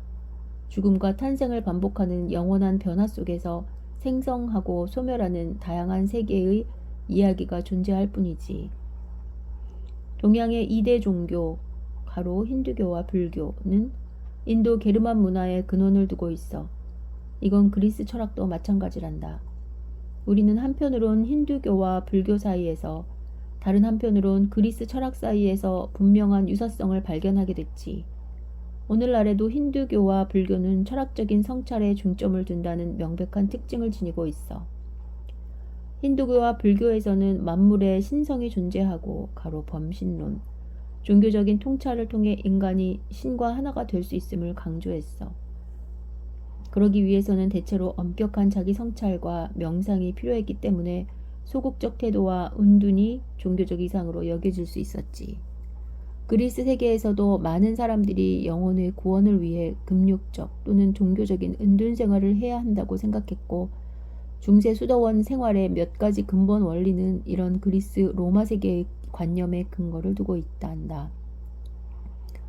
그 밖에도 다양한 인도 게르만 문화에서는 영혼의 윤회에 대한 믿음에 큰 의미를 두었고, 힌두교에서는 언젠가 윤회를 면하는 것이 모든 신자의 목표였어. 플라톤이 윤회를 믿었다는 것은 우리도 알고 있는 얘기지. 셈족. 이제 셈족에 대해 이야기해보자. 지금부터는 아주 다른 언어를 사용하는 완전히 다른 문화권에 대한 이야기야. 원래 셈족은 아라비아 반도에서 유래했지만 셈 문화권은 세계적으로 널리 확대됐어. 2000여 년 전부터 유대인은 선조들의 땅에서 멀리 떨어져 살게 되었어. 그 때문에 셈족의 역사와 기독교를 포함한 셈족의 종교는 그들의 지리적 뿌리에서 가장 멀리 전파될 수 있었다. 게다가 셈족 문화는 이슬람의 확장을 통해 전 세계로 퍼지게 되었단다. 세 가지의 서양 종교, 즉 유대교, 기독교, 이슬람교는 셈족 문화를 배경으로 한다. 이슬람교의 성전인 코란과 유대 기독교의 구약 성서는 서로 비슷한 셈족 언어로 쓰였어. 그러므로 신을 의미하는 구약 성서 단어 중 하나는 이슬람교의 알라와 같은 어근을 갖고 있지. 이러한 연관성은 기독교가 등장한 뒤에 다소 복잡해졌어. 물론 기독교도 셈족 문화를 배경으로 하지만 신약 성서는 그리스어로 쓰였고, 기독교의 신학이나 교리가 형성되었을 때 신학과 교리는 그리스어와 라틴어, 즉 헬레니즘 철학으로 표현됐지. 인도 게르만인이 다양한 신을 믿었다고 얘기했지. 일찍이 하나의 신을 믿어온 셈족에게는 아연실색한 일이었을 거야. 우리는 그걸 유일신교라고 불러. 유대교, 기독교, 이슬람교에서는 하나의 신만이 존재한다는 기본적인 사고가 자리 잡고 있었어. 그 밖에 셈족은 공통적으로 직선적 역사관을 갖고 있다. 여기서는 역사가 처음과 끝을 갖는 선으로 이해되지. 일찍이 하느님이 세상을 창조했고 역사가 시작되었다. 그러나 언젠가 역사는 끝이 나는데 그것도 하느님이 산 자와 죽은 자를 심판할 최후의 심판으로서 끝나게 된다는 거다. 서양의 이 3대 종교가 보여주는 중요한 종교적 특징은 바로 역사의 역할이야. 즉 역사에 신이 등장한다는 것. 즉 신이 자신의 뜻을 펼치기 위해 역사가 존재하는 거지. 유일신인 하느님이 일찍이 아브라함을 약속의 땅으로 인도한 것처럼 하느님은 인간의 삶을 최후의 심판에 이를 때까지 역사를 통해 인도한다는 거야. 그리고 나서 세계의 모든 악이 파괴된다는 거지. 셈족은 역사 속에 나타나는 신의 행위를 중요시했기 때문에 수천 년 전부터 역사 서술에 몰두했어. 그래서 역사적 뿌리를 추구하는 것이 그들의 종교 경전의 중심을 이루었지. 오늘날 예루살렘은 유대인, 기독교인, 이슬람교인 모두에게 중요한 성지야. 이건 역시 세 종교가 모두 공통된 역사적 배경을 갖고 있음을 시사한다. 예루살렘에는 중요한 유대교의 회당과 기독교의 교회와 이슬람교의 사원이 있어. 그래서 예루살렘에 이 분쟁의 씨앗이 된 것은 더욱 비극적인 일이다. 사람들은 영원한 도성의 지배권을 다른 종교를 믿는 사람에게 넘겨주지 않기 위해 서로 수천 명을 죽이는 살육전을 계속하고 있다. 언젠가 유엔에서 예루살렘이 세 종교 모두의 집합지가 되도록 문제를 해결할 수 있다면 그러나 철학 강의의 실제적인 부분에 관해선 더 이상 이야기하지 말고 그 부분은 힐데 아빠에게 맡겨두자. 유엔 평화유지군 감시단원이 레바논에 있다는 것을 알고 있지. 더 자세하게 말하자면 그가 육군 소령이라는 것을 밝혀두마. 내가 조금씩 그 관련성을 예감하고 있다면 그게 맞을 거야. 그렇다고 다른 경우에도 사건의 경과를 미리 예측해서는 안 되지만 언젠가 유엔에서 예루살렘이 세 종교 모두의 집합지가 되도록 문제를 해결할 수 있다면 인도 게르만인에게 가장 중요한 감각이 바로 시각이라고 했는데 셈족 문화에서는 청각이 대단히 중요한 역할을 했어. 유대교의 신앙 고백이 들어라 이스라엘이여 라고 시작하는 것은 우연이 아니야. 구약 성서에서는 우리는 인간이 어떻게 하나님의 말씀을 듣는가를 읽었고 유대의 예언자는 그러므로 야훼가 말씀하셨다 라는 말로 예언을 시작했어. 또 기독교에서는 하나님의 말씀을 듣는 것에 비중을 두었다. 특히 유대교, 기독교, 이슬람교가 보여주는 예배의 특징은 성경을 낭독하는 거다. 인도 게르만인이 그들 신의 형상과 조각품을 만들었다고 말했다. 셈족에겐 원래 일종의 조형물 금지 규정이 있었는데 이는 그들이 신 또는 신성한 모든 것의 조형물이나 조각품을 만들지 못하게 한 거야. 구약 성서에서도 인간은 신의 모형을 만들어서는 안 된다고 적혀 있고 이 종교적 규율은 오늘날에도 이슬람교와 유대교에 적용된단다. 이슬람교에서는 전반적으로 사진과 조형 예술에 대한 거부감이 있다. 인간은 무엇을 창조할 때 신과 경쟁해서는 안 된다는 것이다. 하지만 너는 교회에 하느님과 예수님에 관한 조형물이 셀 수 없이 많다고 생각했을 거다. 맞아. 그것이 기독교가 그리스, 로마 세계에서 대단히 큰 영향을 받았다는 걸 보여주는 사례다. 그리스 정교와 러시아 정교에서는 여전히 조각한 형상, 즉 성서에 기록된 역사와 장면을 새긴 조각물과 십자가상을 금지한다. 동양의 종교와는 반대로 서양 종교들은 신과 신의 창조물 사이에 넘을 수 없는 시면이 있음을 강조한다. 구원이란 윤회에서 벗어나는 것이 아니라 죄에서 벗어나는 거다. 그 밖에도 종교생활은 자기 성찰과 명상보다는 기도와 설교, 교리에 중점을 두고 있다. 이스라엘. 하나님이 세계를 기독교의 유대교적 배경을 살펴보자. 하나님이 세계를 창조함으로써 만물이 생겨났다. 그 창조 과정을 성경 첫머리에서 찾아볼 수 있다. 그런데 인간은 곧 하느님을 배반했다. 그래서 아담과 하와가 에덴에서 쫓겨났고 이 세상에 죽음이 찾아온 거다. 하느님에게 복종하지 않는 한결같은 인간의 태도는 성서 도처에서도 나타난다. 모세오경 중 제1권 창세기에서 책장을 계속 넘기면 우리는 대홍수와 노아의 방주에 관한 이야기를 읽을 수 있다. 그리고 신이 아브라함과 그의 족속에게 하신 약속을 읽을 수 있다. 이 약속은 아브라함과 그의 족속에게 하나님의 계명을 지킬 것을 요구한 것인데 후에 모세가 시나이 산 위에서 계명판 모세의 10계명을 얻었을 때 갱신되었다. 기원전 약 1200년경의 일이다. 그 당시에 이스라엘 사람들은 오랫동안 이집트에서 노예로 살다가 하나님의 도우심으로 그곳을 벗어나게 되었다. 기원전 1000년경에, 그러니까 아직 그리스 철학이 생기기 훨씬 전에 이스라엘의 사울, 다윗, 솔로몬 세 왕이 등장해 이스라엘 민족의 통일 왕국을 이룩했는데, 특히 다윗 왕 때는 정치, 군사, 문화적 전성기를 누렸다. 왕을 정하면 백성이 성류를 발라 축성을 했다. 그래서 그들은 기름 부은 자라는 뜻의 메시아라는 칭호를 지니게 되었다. 종교적으로 볼 때 왕은 하나님과 백성 사이의 중개자다. 그래서 왕은 하나님의 아들이고 나라는 하느님의 나라였지. 그러나 이스라엘은 곧 약해져서 북부 왕국과 남부 왕국으로 나뉘었다. 북부 왕국은 북이스라엘, 남부 왕국은 남유대. 기원전 722년에 북부 왕국은 아시리아에 짓밟혀 모든 정치적, 종교적인 세력을 상실했고, 남부 왕국도 상황은 썩 좋지 않았다. 기원전 586년에 바빌로니아에게 정복당했다. 이제 예루살렘에서 성전은 다 파괴되고 백성의 대부분은 노예 신세가 되어 바빌론으로 끌려갔다. 이 사건을 바빌론 유수라고 하는데, 이스라엘 백성은 기원전 539년에야 풀려나 예루살렘으로 돌아가 성전을 다시 세웠다. 유대인은 이때부터 금세기 초까지 이방인의 지배를 받게 된 것이다. 그런 상황에서 유대인들은 물음을 던졌다. 왜 다윗 왕국이 멸망하고 유대인이 오랫동안 불행을 겪게 되었을까? 분명히 하느님은 이스라엘을 보호하겠다고 약속했고 이스라엘 백성도 하느님의 명령을 지키겠노라 서약했는데 말이야. 그래서 결국 사람들이 순종하지 않았기 때문에 하나님이 그들에게 벌을 내린 것이라는 견해가 널리 퍼지게 되었다. 기원전 750년경에 그 백성이 하나님의 계명을 지키지 않아서 하느님이 벌하리라는 것을 예언하는 자들이 등장했어. 이들은 언젠가 하느님이 이스라엘을 심판하리라고 소리 높여 외쳤지. 그 예언을 파멸의 예언이라고 해.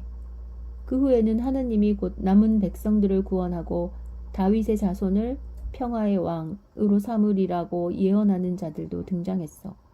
곧 이 평화의 왕이 다윗 왕국을 재건하고 이스라엘 백성에게 행복한 미래를 보장하리라고. 예언자 이사야는 어둠 속에서 방황하는 백성은 커다란 빛을 볼 것이며 어둠의 땅에서 살고 있는 그들 위로 그 빛이 밝게 빛날 것이다 라고 말했다. 우리는 그 예언을 구속의 예언이라고 해. 가로 예수가 대신 속죄하여 인류를 구원함. 구속. 정리하자면 이스라엘 백성은 다윗 왕 치하에서 행복하게 살았어. 이스라엘 백성이 고통스러운 상황에 처했을 때 예언자들은 다윗의 족속에서 새로운 왕이 출현할 것을 예언했지. 즉 메시아 또는 하나님의 아들이 그 백성을 구원하고 이스라엘은 다시 위대한 힘으로 하나님의 나라를 세울 것이라고 말이야. 예수. 메시아, 하나님의 아들, 구원, 하느님의 나라가 표제어다. 처음에는 이 모든 단어가 정치적 의미를 가졌어. 예수가 살던 시대에도 많은 사람들은 새로운 메시아를 다윗 왕과 동일한 정치적, 군사적, 종교적인 지도자로 생각했어. 그래서 구원자는 로마의 지배를 받던 유대인의 고통을 끝내줄 민족의 해방자로 여겨졌던 거야. 그러나 다른 목소리들도 분명히 있었어. 예언자들은 예수 그리스도가 탄생하기 이미 200년 전부터 메시아가 전 세계를 구원하리라는 것을 예언했어. 그 메시아는 유대인을 이방인의 구속에서 풀어줄 뿐 아니라 모든 인간을 죄와 허물에서 구원할 것이며 결국 우리 모두를 죽음에서 구원할 거라 했지. 그리고 이런 의미의 구원에 대한 희망은 헬레니즘 문화 전반에 퍼져나갔어. 그리고 드디어 예수가 등장했단다. 약속된 메시아를 자처한 사람들은 그 외에도 많았어. 예수는 다른 예언자들처럼 하느님의 아들, 하느님의 왕국, 메시아, 구원이라는 말들을 썼어. 이렇게 예수는 오랜 예언과 결부되어 있었어. 그는 말을 타고 예루살렘에 들어와서 백성들에게 민족의 구원자로 섬김을 받았다. 그는 이렇게 전형적인 즉위 의식을 통해 왕위에 오른 고대의 왕들과 같았어. 예수는 백성들이 자기에게 성류를 바르자 시간이 되었다. 하느님의 나라가 가까워왔다. 라고 말했다. 이 모든 이야기들을 알아두는 것이 중요해. 하지만 더 중요한 것은 지금부터다. 예수는 자신이 군사 정치 지도자도 아니라는 것을 분명히 했다는 점에서 스스로 메시아라고 내세운 다른 모든 사람들과 구별돼. 예수의 사명은 훨씬 더 큰 것으로 모든 인간은 구원하고 그들에게 하느님의 죄 사함을 알리는 것이었다. 예수는 사람들 사이를 다니면서 하느님이 너의 죄를 용서하셨다라고 말했어. 그건 사람들이 일찍이 들어보지 못한 말이었다. 그래서 오래지 않아 율법학자들 사이에 예수에 대한 반감이 싹 텄고 결국 그들은 예수를 처형하기 위한 음모를 꾸미기 시작했다. 요컨대 많은 사람들은 예수 시대에 붓과 나팔을 들고 가로 즉 불과 칼로 하느님의 왕국을 재건할 메시아를 기다렸어. 하느님의 나라라는 말은 예수의 설교에서도 일관된 중심 개념을 이루지만 그 말의 의미는 이제 비할 바 없이 확정되었다. 예수는 하느님의 나라를 이웃사랑과 약한 사람 돕기 그리고 모든 죄인에 대한 용서라고 가르쳤어. 여기서 우리는 옛날의 반군사적인 메시아의 의미가 극적으로 변한 것을 알 수 있다. 사람들은 하느님의 나라를 재건할 최고 통치자를 기다렸어. 그때 예수가 나타나 하느님의 나라에 대해 설명했다. 내 이웃을 너 자신과 같이 사랑하라. 여기서 끝이 아니란다. 게다가 그는 우리가 우리의 적도 사랑해야 한다고 말했다. 그들이 우리의 한쪽 뺨을 때리면 우리는 똑같이 응대하는 것이 아니라 다른 쪽 뺨도 내주어야 한다고. 그리고 우리는 7번뿐만 아니라 7번씩 70번이라도 용서해야 한다고. 예수는 평생에 걸쳐 창녀, 부패한 세무관리, 민족의 배신자들과도 거리낌 없이 이야기했다. 그뿐만이 아니야. 자기 전 재산을 다 써버린 유랑인, 타락한 세무관리, 돈을 횡령한 사람도 하느님에게서 용서를 빌면 의로운 사람이 된다고 말했다. 그만큼 하느님의 은혜는 한없이 크다는 거였다. 그리고 너도 알다시피 예수는 더 많은 것을 보여주었다. 이제 너도 그 점을 확신할 수 있겠지? 예수는 죄인도 하느님 앞에서 의로워진다고 했다. 능력이 뛰어나다고 해서 거만하고 약삭빠르게 행동하는 바리새인보다는 스스로 죄인이라고 생각하는 사람들이 마땅히 죄를 용서받을 것이라고 말했다. 예수는 어떤 인간도 하느님의 은혜를 거저 얻을 수 없음을 강조했다. 우리는 스스로를 구원할 수 없다. 예수가 산상설교에서 엄격한 윤리적 요구를 내세웠을 때 하나님의 뜻만을 나타내려고 한 것은 아니야. 그는 어떤 인간도 하느님 앞에서는 의롭지 못함을 보여주려고 했지. 하느님의 은혜는 무한하지만 우리는 기도로서 속죄를 구해야 한다는 말이지. 예수의 인격과 그의 가르침에 대한 더 상세한 이야기는 내 종교 선생님께 맡겨둘게. 그건 상당히 중요한 과제야. 선생님이 어떤 의미에서 예수가 보통 사람이 아니었는지 밝혀주시기를 바라. 예수는 비범한 방식으로 그 시대의 언어를 사용해서 낡은 상투어에 대단히 새롭고 큰 뜻을 붙였어. 그가 십자가에서 죽을 수밖에 없었던 것은 조금도 놀라운 일이 아니야. 그의 급진적인 구원의 가르침은 많은 권력자들의 이익을 위협했으며 결국 그들의 손에 죽임을 당할 수밖에 없었지. 소크라테스의 경우에서 우리는 인간의 이성에 호소하는 것이 얼마나 위험한 일인지 알게 되었고, 예수의 경우에는 이웃을 무조건 사랑하고 무조건 용서하라고 요구하는 것이 얼마나 위험한 것인지를 알 수 있었어.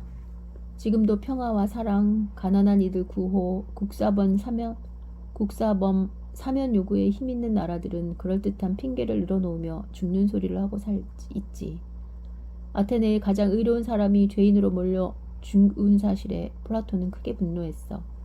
기독교에 따르면 예수는 지금까지 가장 의로운 사람이었다. 그러나 그는 사형 판결을 받았다. 기독교의 가르침에 따르면 그는 인간을 위해 죽었어. 그것이 예수가 대신한 고난이야. 예수는 우리를 하느님과 화해시키고 벌을 면하게 하기 위해 인간의 모든 죄를 떠맡은 고난받는 종이었어. 사도 바울. 예수가 십자가에 못 박히고 땅에 묻힌 지 며칠 후에 부활했다는 소문이 돌자 그는 단순한 인간이 아니고 하느님의 아들이라고 알려졌어. 기독교회는 이 부활을 토대로 뿌리를 내렸어. 사도 바울은 그리스도가 부활하지 않았다면 우리의 설교는 소용없고 우리의 믿음은 헛된 것이라고 외쳤어.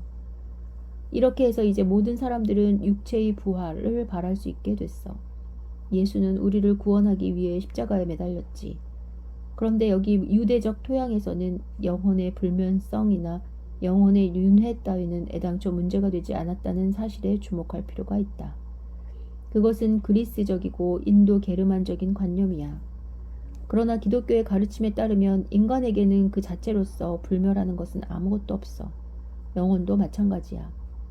교회는 육체의 부활과 영원한 삶을 믿어. 하지만 우리가 죽음으로부터 구원받은 것은 하느님의 기적을 통해 가능한 것이지 절대 우리의 공적이거나 영혼의 타고난 본성 때문이 아니야. 초기의 기독교도들은 예수를 믿음으로써 구원을 받는다는 복음을 널리 전파했어. 예수의 속죄를 통해서 하나님의 나라가 가까워졌다고 하니 이제 전 세계가 예수 그리스도의 복음에 관심을 기울이게 되었지. 가로. 그리스도라는 단어는 유대어 메시아를 뜻하는 그리스어고 기름 부은 자를 의미해. 가로. 예수가 죽은 지 몇 년 뒤 바리새인 바울이 기독교에 귀의해서 그리스와 로마 세계 전역을 돌며 전도해 기독교를 세계 종교로 만들었다. 사도행전이 그런 행적을 전하고 있지. 바울이 전하는 하나님의 말씀과 가르침은 그가 여러 초대 교회에 보낸 수많은 편지를 통해서 널리 펴졌어. 바울은 아테네로 가서 그 철학의 수도 광장을 거닐면서 그 도시가 극심하게 우상을 숭배하고 있음을 보고 격분했다고 해. 그는 아테네에 있는 유대교의 회당을 방문해서 에피쿠루스 학파와 스토아 학파 철학자들과도 대화했어. 그 사람은 바울을 아레이오스 파고스 법정으로 데려갔어. 그 사람들은 다음과 같이 말했지. 그대가 가르치고 있는 새로운 교리를 우리가 체험할 수 있겠소? 그대는 우리가 듣기에 전혀 새로운 것을 말하고 있소. 그러나 우리는 그게 무엇인지 기꺼이 듣고 싶소. 이런 일을 상상할 수 있겠니?